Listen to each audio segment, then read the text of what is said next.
వర్షం అంటే చల్లదనం, ఆనందం అనిపిస్తుంది కదా, కానీ అన్ని వర్షాలు మన కోసం రావు. కొన్ని వర్షాలు ప్రాణాంతకం కూడా కావచ్చు. వర్షం అంటే కేవలం నీటి చినుకులు కురవడం మాత్రమే కాదు, ఇది ప్రకృతిలో జరిగే ఒక పెద్ద రసాయన ప్రక్రియ. మొత్తం వర్షాలు 5 ప్రధాన రకాలుగా ఉంటాయి. 1. సాధారణ వర్షం.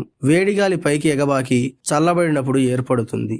మనకు చల్లదనం, పంటలకు ఉపయోగకరంగా ఉంటుంది. ఇది ప్రమాదకరం కాదు. 2. ఓరోగ్రాఫిక్ వర్షం. పర్వతాలను తాకిన గాలి చల్లబడి వర్షంగా మారుతుంది. ఈ వర్షం కొండ ప్రాంతాలలో తరచుగా పడుతుంది. 3. ఫ్రాంటల్ వర్షం. వేడిగాలి, చల్లగాలి కలిసినప్పుడు ఈ వర్షం ఏర్పడుతుంది. ఇది పెద్ద తుఫాన్లకు కారణమయ్యే అవకాశం కూడా ఉంది.